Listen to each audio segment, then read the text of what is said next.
Kita hendaklah ada kasih sayang kepada semua orang beriman. Bagaimana sikap kita terhadap kawan kita yang tak Islam? Kita di Sabah ada non-muslim yang tak Islam. Apakah ada ustadz menyampaikan bila dia tak Islam, pancung kepalanya, bakar rumahnya, musuhi dia? Tak. Apa kata Allah dalam Al-Quran? La yanhakumullahu 'anil ladzina lam yuqatilukum fid din wa lam yukhrijukum min diyarikum. Bila orang yang tak Islam itu tidak pernah mengusir, menghalau kamu dari kampung halaman kamu, dan dia tidak membunuh kamu, attabarruhum wa tuqsitu ilaihim, kamu boleh berbuat baik dan boleh bersikap adil kepada mereka. Khair baik, hasan baik, jayyid baik, tayyib baik. Tapi dalam ayat ini Allah tak mengatakan hasan, tayyib, jayyid. Allah pakai kata antabarruhum, barru. Padahal kata barru hanya dipakai untuk kedua orang tua, ayah dan bunda. Birrul walidain. Kata Syekh Yusuf Al-Qaradawi, makna ayat ini, sebagaimana engkau berbuat baik kepada ayah dan ibumu, begitulah engkau berbuat baik kepada orang yang tak seakidah denganmu dalam hubungan sosial. Adapun dalam masalah akidah tegas, wala ana abidu ma'abadtum wala antum abiduna ma'abud lakum dinukum waliya. Uang Syiah adalah ajaran sesat. Semenjak pembantaian Karbala, mereka memburu para sahabat dan ahli bait termasuk Sayyidina Husain. Kenapa mereka boleh mengatasnamakan bahwa mereka adalah pecinta ahli bait? Mereka mengaku-ngaku mencintai Sayyidina Ali, Sayyidatuna Fatimah, Sayyidina Al-Hasan, Sayyidina Al-Husain. Padahal andai Sayyidina Al-Husain hidup hari ini, Sayyidina Husain pun belum pasti tak bersetuju dengan perbuatan memukul-mukul dada, ya Husain, ya Husain, ya Husain, ya Husain. Mengambil pisau diikat dengan besi dipukulkan ke belakang, namanya tatbir. Kalau takbir Allahu Akbar, ini tatbir, memukul kening. Cari video di YouTube, tatbir, ba ya ra, memukul kening dengan pisau berdarah-darah, budak-budak kecil. Bukan ajar, meraung meratap. Nabi mengajarkan, laisa minna, bukan golongan kami, bukan Islam. Man darabal hudud, memukul-mukul pipi, wa syaqqal juyub, mengoyak-ngoyak baju.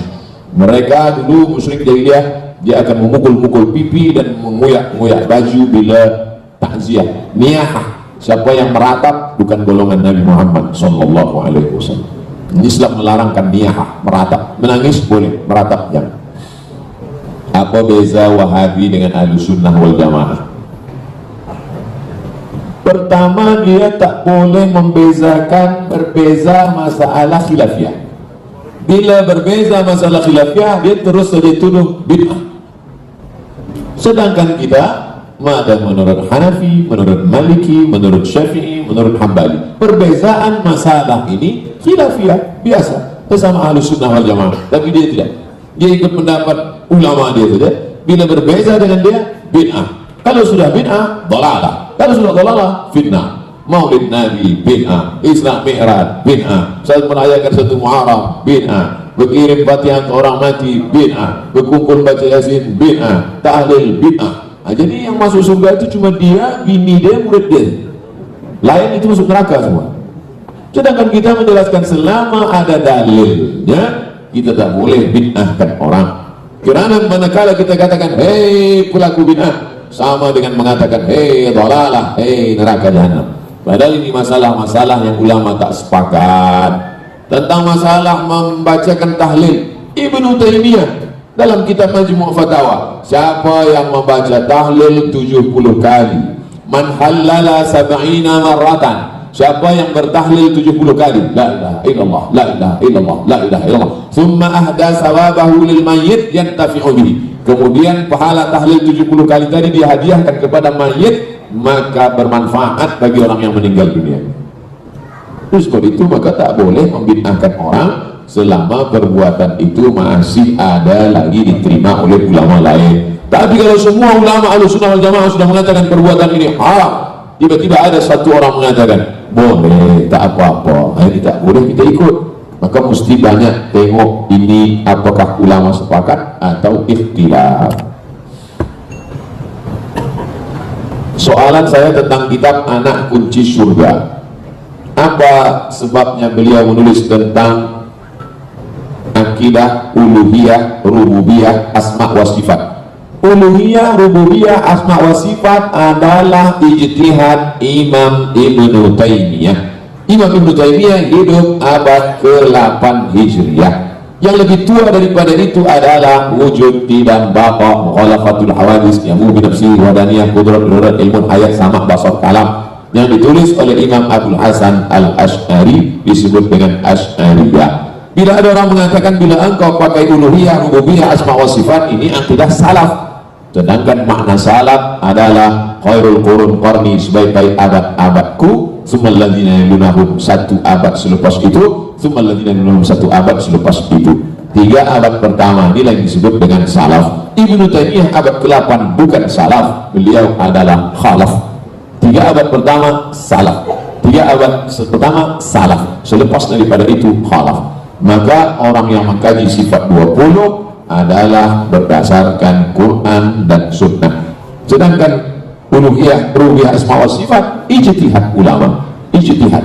Bukan Nabi mengatakan, hai orang beriman, pakailah tauhid uluhiyah, rububiyah, asma wa sifat. Tidak. Bagaimana perubahan ulama tentang bagaimana perbahasan ulama tentang perbahasan akidah dalam kitab ini? Mohon penjelasan. Saya sampai hari ini memakai akidah Ash'ari. Kalau mengajar tauhid, wujud, tidak, baqa, mukhalafatul hawadis, yamu binafsihi, wahdaniyah, qudrat, iradat, ilmun, ayat, sama, basar, kalam. Adapun ini ijtihad, ijtihad ulama. Maka saya memakai ijtihad yang dipakai oleh Imam Abdul Hasan Al-Ash'ari. Berkenaan kisah pezina yang memberikan minum air kepada anjing, ada yang mengatakan kisah tersebut kisah Israiliyat. Kisah Israiliyat yang tak boleh dipakai kalau maudhu palsu atau dhaif. Dhaif pun boleh dipakai kalau untuk motivasi amal. Sedangkan perempuan yang memberikan air minum kepada anjing, hadisnya sahih, maka hadis sahih boleh dipakai. Makna Israiliyat kisah yang diambil dari riwayat-riwayat orang Israel. Israel itu siapa? Keturunan dari Yakub. Yakub, Nabi Ibrahim punya anak Ishak, Ishak punya anak Yakub, Yakub punya anak Yusuf, Yusuf punya saudara Yahuza, cucu cicit Yahuza disebut dengan Yahudi. Ibrahim punya anak Ishak, Ishak punya anak Yakub, Yakub nama dia 2, satu Yakub, satu Israel. Cucu cicit keturunan Yakub disebut dengan Bani Israel. Kita ini Bani Adam.